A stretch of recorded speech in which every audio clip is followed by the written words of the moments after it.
Welcome to the all-new edition of the Dingbat, Doodad, and Doohickey Review with Robert E. Lee Crouse and General George Patton Hughes, where our fearless duo attacks what's new in technology with a whole new kind of Southern style.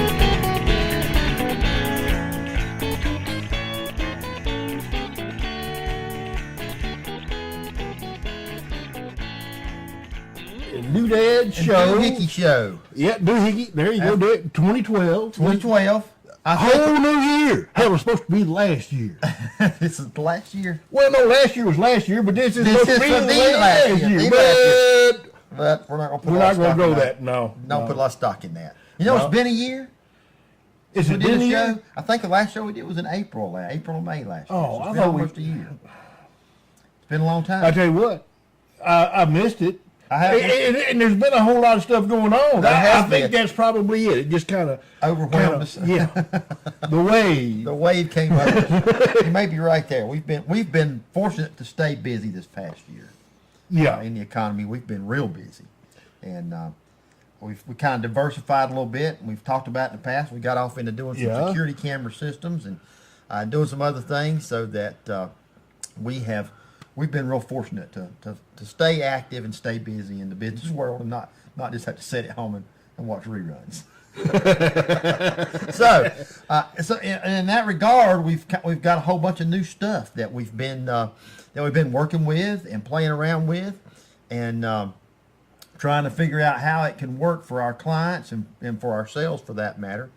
And of course, there's some things that just came out last Friday that everybody wants. Yeah, well, I think that's what we want to talk about first is the apple of our eyes, I guess, or is this what you give your teacher? This is the type of apple your teacher wants you to I'm give. sure if you gave one of these to your teacher, she would be most appreciative.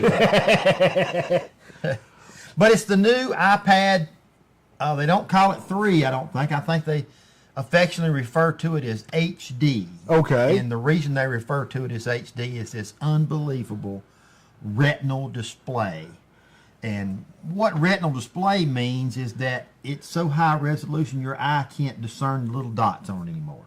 Okay. It's the same resolution or better than your retina has. So, but the display is phenomenal. It's double what the old iPad was. Like the old was 1024/768. Yeah. So this one's 2048 by 14, whatever. So it's better than high def. It's better than high def. And Well, by about 30 or 40%? About 20-30% better than high def, and than the highest definition television you can buy.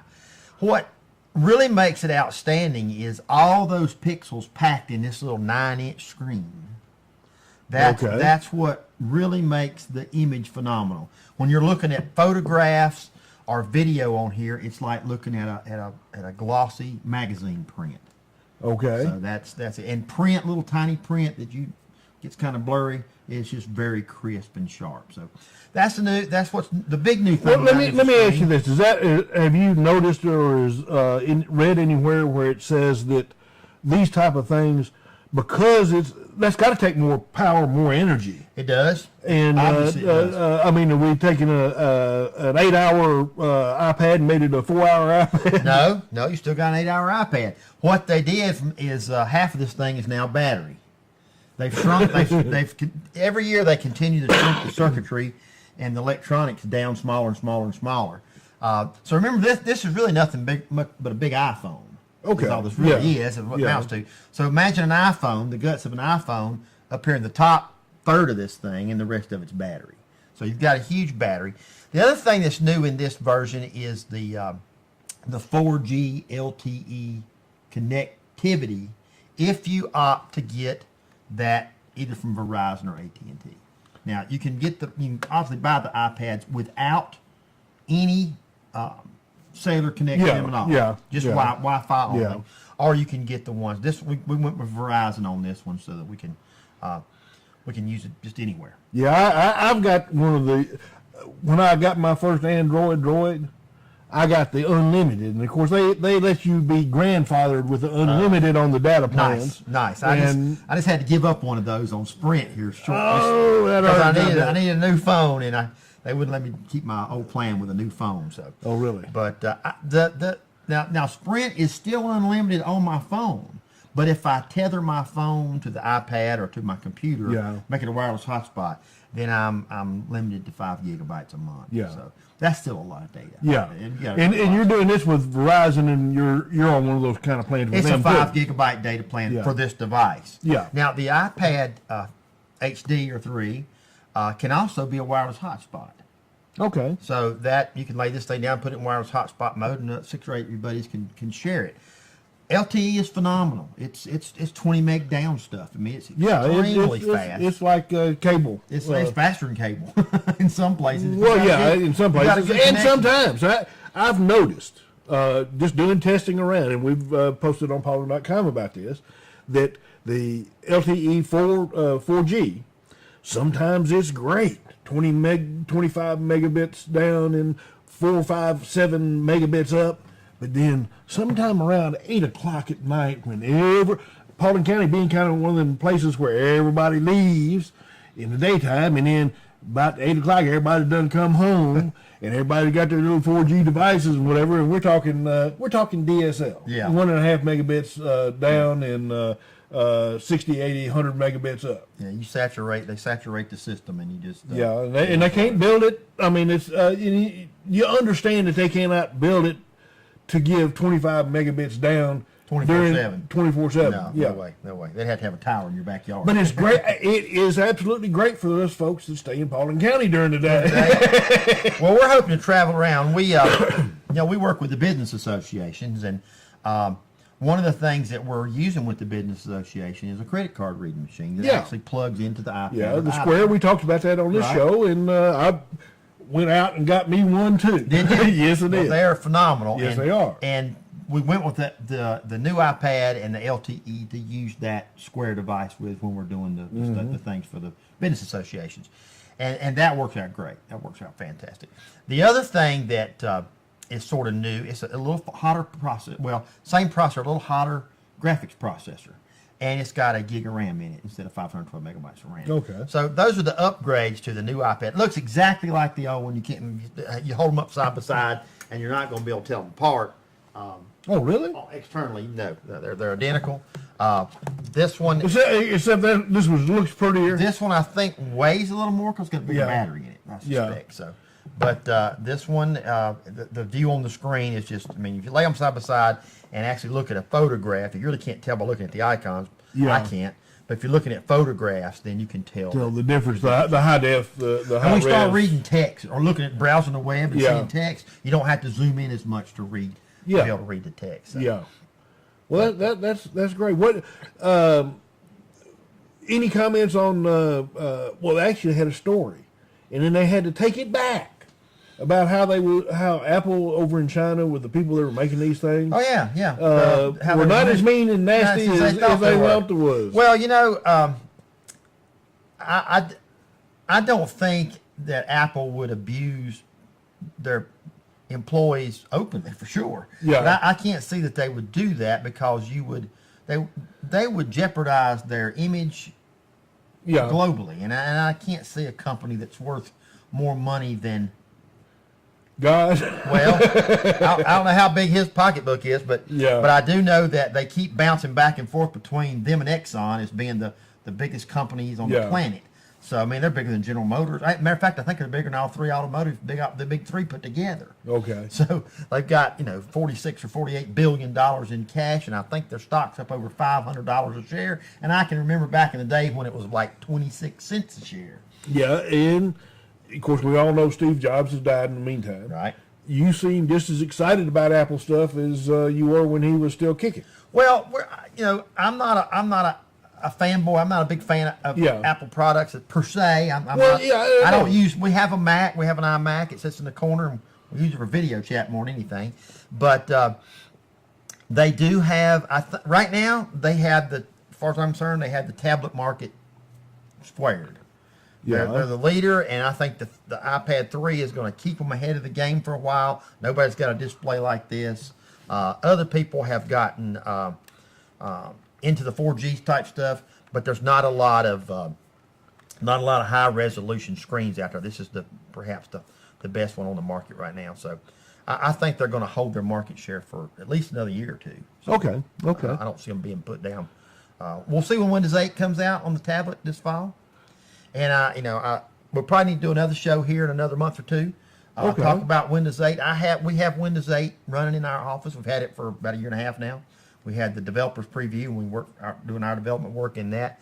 And now we have the what they call the consumer preview that anybody can go download. You can go to Microsoft and download a copy of it and run it. I believe they're going to let you run it for free, probably for a year or so. So even after the release comes out in the fall, you'll still be able to run the consumer preview version of the software. So looks really good. We're running on that big. We brought it here one time. That big HP touchscreen is the thing we're testing it out on, and it's really neat. It's really really awesome.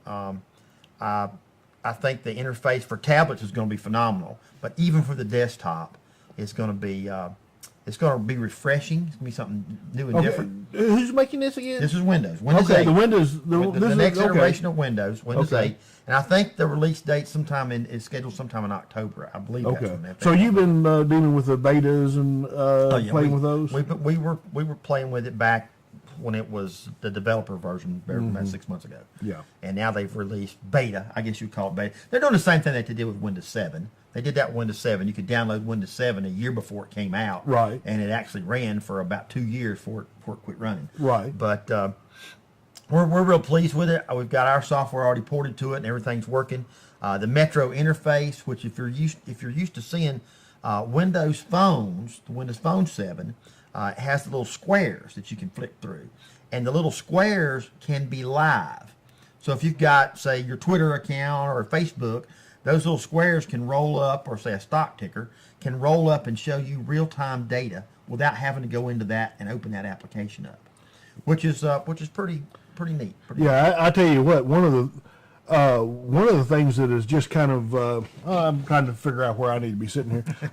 One of the things that I've discovered on Paulding.com is that whereas we used to have hardly any mobile access, these days we're talking 20% of the access that we've got comes from mobile devices, which would include the iPad and the whole bit. Sure. So this almost looks like a mobile device you're about to open up here. Well, while we're talking on tablets, I thought I would bring up an actual Windows tablet. Well, this would be this is a Windows tablet? This is a Windows tablet. This is the Acer IconoTab W500. Okay, show it to him again. And it's booting up here. Oh, okay. It's a 10-inch screen. And what we're doing with this one is we're running our software on it. Yeah. And we developed an application that runs within our software for damage assessment for county government, city county governments to use for damage assessment. Yeah. It comes with a little, it's real lightweight, a little keyboard that you can snap it into. And the way it does, this little back opens up, and then it slides down. So that's not really a laptop. That's just a keyboard carrier that. It's just a docking station, for lack of a better term. It comes up, and now you have this little dock that you can plug it in, and the power plug still plugs into the tablet itself, but this thing gives you USB ports, a mouse, one of those little rubber racer mouses, and the buttons, and then an internet a LAN connection on the side. But we use them out in the field, and take it off the tablet here. We're using them out in the field. We got a little pin. This will use your finger. Okay. And we found these little pins that work with the capacitive screens. And the reason we like those, a little more accurate than your finger, and they don't muddy up the screen. You don't get a lot of fingerprints. Yeah, a lot of fingerprints. That's one of the big drawbacks of using these touch screens. But we have a little USB GPS puck, and I actually brought that with me, that plugs into the bottom of the USB port. And the guys in the field, they have to wear hard hats when they're out doing the assessment and running around. So we just glued a big metal washer on top of their hard hat, and the magnetic mount of the GPS just pops on the top of there. Now, the reason we really like this thing is that we went with this particular model is that It has a camera on both the front and the rear. Let me see if I can get this to come up. And okay, let's see if it'll come up here. Yeah, that is an important thing. I've got a front and rear facing camera on my cell phone. Right. And I've played with it a little bit. I haven't really done anything specific, but it does. I've done. The trick is if you had a cell phone, like a Skype or video. All right, we should be able to see that. It'll do a Okay, big here. screen. Let me get that on you. There you go. There you go. There. Oh, So my goodness, your head shrunk. So that's the rear facing camera, and this allows our people to go out in the field and take pictures of the damage and Sure. associate the damage with the point on the map where the GPS says they're standing. Right. Which is real important. In the past, they took cameras out and took pictures, brought a big stack of pictures back. Wasn't really sure where that was Where at. it was, yeah. So that's what this does. It's got both front and rear facing cameras. We have a little app that we purchased that will run on the tablet. I can actually make this, if I want to, I can actually make this screen go to, make this thing go to full screen. How do I do that? Set up and do that. Oh, just do it right here. I'm sorry. Right there.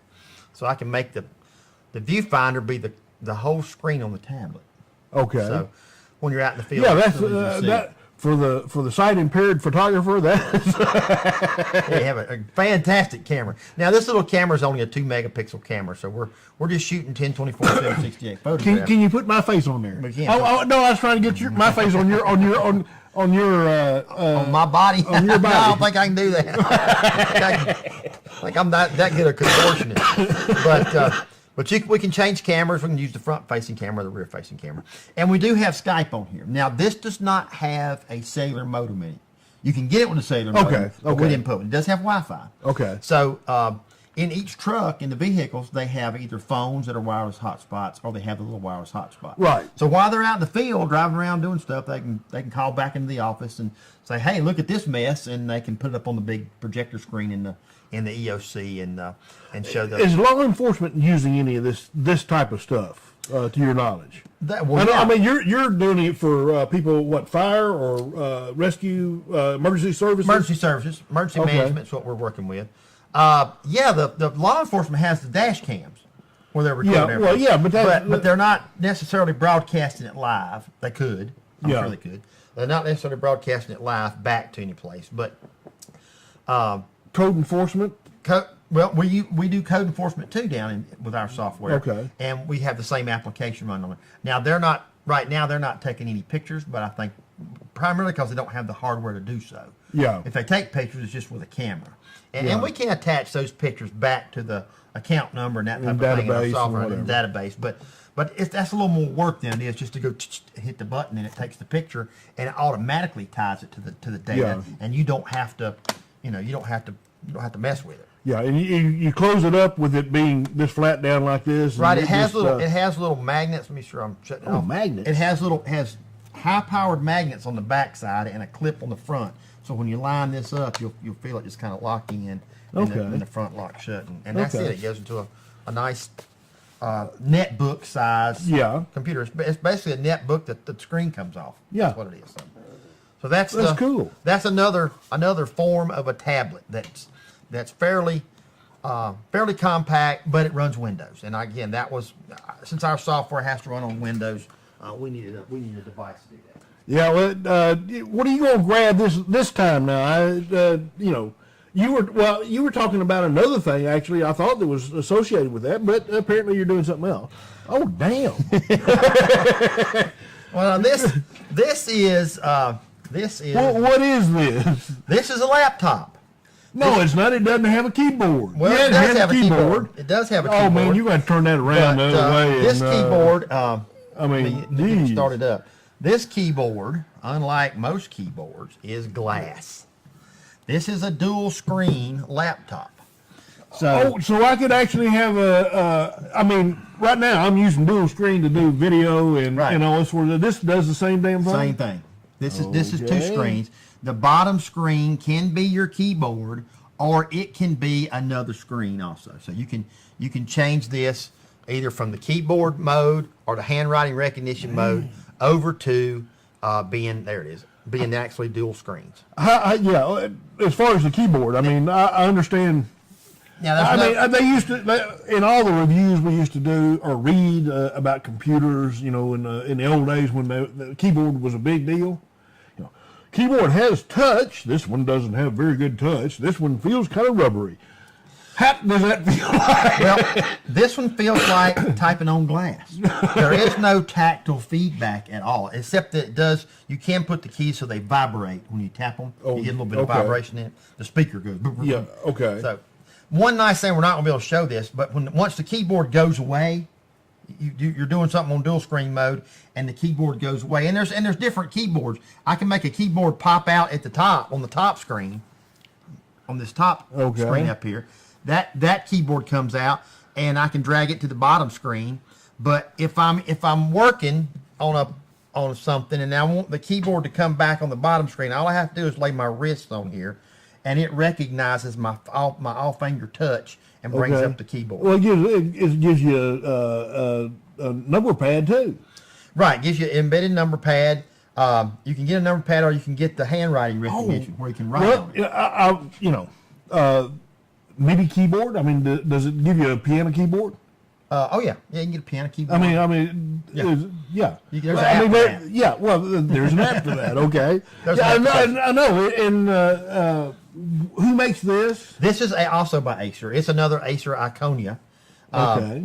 I guess this is this a high dollar? 6120. Compared to other laptops, yes, this is about a $1,000 to $1,200 device. What kind of processor? This is an A7 quad core. i7 quad core with 8 gig of RAM in it. So this is a horse. This thing will cook. This thing will boogie. I was so content with my value. But dang, that's cool. That's a pretty neat device. Yeah, and of course you get does it have a USB 3 connectivity? It does. It has a USB 3.0, a couple of USB 2.0s on this side. Has HDMI out, regular video, VGA out, LAN network. Now, what it doesn't have. Okay. It does not have a CD drive in it. There's no CD in here. Okay, well, so you got to put stuff on memory sticks or whatever. Yeah. To be able to move things back and forth. It both screens are touch. So you can use your finger on the top screen, or you can run your finger on the bottom screen. Yeah. So, does it read fingerprints or anything like that? No, not a fingerprint reader. It also does not have Bluetooth in it, which I thought was a shortcoming of the CD-ROM. I understand, but the Bluetooth, no. But you can get a little Bluetooth dongle smaller than your thumb. Yeah. Remember, if I got this one stuck in the 3.0 port, can't get it out. I put just a Bluetooth dongle in here. Now with that, you can use an external keyboard and actually have your dual screens all the time. Yeah. Which is pretty handy. Well, you can do it with a USB 2 wired keyboard, for God's sake. Right. Yeah. And it'll give you 3 or 4. I mean, depending on the keyboard you buy, it'll give you 3 or 4 USB 2 additional ports for mouse and whatever, and you would have dual screen bang done. Mm-hmm. Oh, that's cool. It's a different kind of device. It's a kind of a niche device, I guess you might call it. It's neat. It's not for everybody. It's not for touch typists. But it's for sloppy people. If you just because you could spend a fortune spilling Cokes on your keyboard. That's true. And not messed up. I think it would survive a Coke spill. I don't think that would hurt it. But it's unique. It's a little different. Again, we're testing it out for a specific application that we're looking into, where we wanted 2 screens and we didn't want to have another screen to lug around. Yeah. For a presentation type thing. It's like I say, it's extremely powerful. It has a couple of shortcomings. Again, the CD, not having CD, not having Bluetooth built in, is a little bit of a drawback. Does it have a card reader?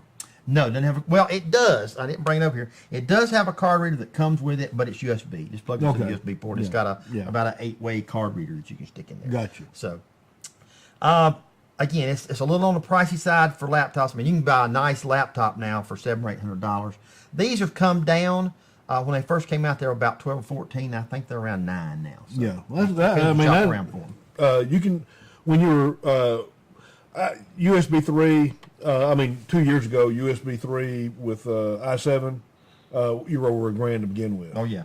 Just whatever. Yeah. What are the dimensions of the screens? Are those They dual 14s. dual 14-inch? So that's a pretty good size screen for a laptop. Yeah, but what's the resolution? Both screens are 1900 by 1280. Okay, so they're full HD or better. Full HD or better, yeah. They're high definition. Okay, does that? Yeah, it's got the HDMI out, so it would actually support a third screen. Well, it's a little weird. We use it. I've used it with a projector, and when I plug the projector into the VGA, when you go to set it up, then this top screen stops working, and that becomes your second screen. It won't run 3 screens simultaneously. Okay. I haven't tried it with HDMI yet. I doubt it's going to probably work the same way. But they leave the bottom screen turned on so you can have your keyboard down here. Yeah. Which is fine. One of the other things that I'm not real pleased about, and a lot of people have talked about it, is the trackpad area. Again, it's built in the glass. It's part of the image, and it's not big enough. It's just a little bit small. It should have been a little. They had all this real estate down here. Yeah. They could have stood and made that. But a nice feature is you can reskin this keyboard. There's about 35 different keyboards. You can have one of them ergonomic things. Yeah. Switches. You can have a number pad. You can have different colors and images. You can even take your own pictures and put behind the keyboard. Yeah, well, one of the things that people have done for video editing in particular, in video type stuff, is they do use a specialized keyboard. Right. And, MIDI as well, for a variety of applications. And that is a cool thing, because you could spend a fortune in those the external hardware. Yeah. Well, we're looking at branding this with our own logos and stuff on the keyboard for a specific application. So, what is it for county government on this one, or something else? This one's a little bit different. We're looking at it for the medical profession. Okay, is this part of your venture there? Yes, part of the MediQuick. Okay. MediQuick operation, and we're thinking about it for that. And we've got a couple people that we've talked to that are looking for some type of device. It's very well built. The case is aluminum. One of the other nice features that I really like about it, it's usually very difficult to get inside of your laptop. All right. This one just has a little metal back that snaps off with the 2 little rubber feet, and then shazam, you are inside your laptop. You can get to the memory very easily here. You can get to the hard drive and the wireless network cards and all the things that make it work. The fans and the battery, the backup battery that runs your mouse. All those things are readily accessible here. And that's nice. That's a really super nice feature. The battery, you have to take that cover off, and then the battery is inside of here. Some locks. You can unlock it and snap the battery off. And I do understand they actually have a larger battery pack for this thing now, which will be really nice. I think it's a third-party battery pack. So, but that's a little different. We're investigating this, and we just got this about a month ago, and really hadn't had time to play with it like we want to and do everything we want to do with it. But we think it's gonna be a real good fit for what we need it to do. So, well, you want to talk a little bit more about the what do you call it? MediQuick. Yeah, we can talk a little bit about MediQuick if we'd like to. MediQuick is a venture that we started with a company that we're partnered with out in Houston, Texas. And basically what it is, it's a way for you to have on your person your medical information without having it all printed out and folded up and put in your pocket. And a lot of people don't realize, but not only what medicines you're taking, the thing that we tried to emphasize in this process was information that people would need if you were hurt and nobody knew who you were. And one big thing that is who is your doctor? What's his name? What's his phone number? If you're unconscious and you can't tell that, then this system provides you with the ability to do that. And I think I actually have my Mediquit card in my pocket. We'll pop that out here, and let's see if let me go. Here it is, right here. But we give you a little ID card, and the ID card has a code on it. And on the back of the card, it instructs the medical attendant what to do. And you go to the internet, to Mediquit.com. You key in my ID number, and then my information that I have chosen to share with you will come up. Okay. You can have placed in there for your doctor name, your ID number with your doctor, your dentist. You get all your teeth knocked out, and they got to do reconstructive surgery or something, or emergency dental surgery. That you got your dentist information, things like your blood type, what medicines you're taking. You're free to list all of those in a space. And then there's other places for contact information, who to contact, what their phone number is, first, second, and third contacts, that type of thing. And all you have to do is hand this little card to when you go to your doctor's office, and they can go to the website, key that number in, that information will come up, and they can print it out. And what we're working with now is actually a fingerprint reader. So if you go into the hospital, you'll be able to put your finger on the fingerprint reader, and bam, they've got your information. So if you were knocked unconscious, and that's one thing, they scan your finger and see if you're in the Mediquit system. Okay. If you're in the Mediquit system, then they can pull you. Is that got any potential to be involved with any of this other stuff that's going on, Obamacare or anything like that? Well, maybe. We've talked to several different organizations that are medical organizations, the AMA and and people we don't really, the AARP, people like that would like to have that as a feature to their program. Yeah. Maybe if you're a member of that, to get this at a discount. And we actually have member discounts for some EMCs out in Texas and Arkansas that we've worked with. And if you are a member of that electrical co-op, then there's a little place in there where you can go put your magic number that they give you, and you can get this at a reduced price. It's $29 a year for the subscription service, but you can change your medical information. You can change your information as many times, as often as you would like to do so.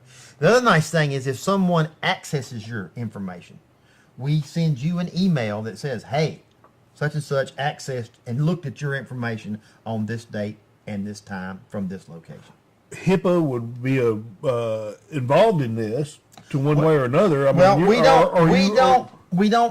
we don't capture any information that would fall under HIPAA. We don't ask for your social security number, because in an emergency, that social security number is pretty useless.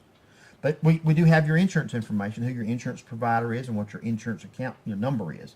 But they're not really interested in your social security number if you're on a cruise ship and get sick and have to go to the infirmary. They really don't care. They just want to know who you are, and your name, and your blood type, and who your doctor is. So you need to call them up, and what medications you're taking. Yeah. And a lot of people can say, well, I'm taking blood pressure medication and it's blah blah, but they don't know what the dosage is.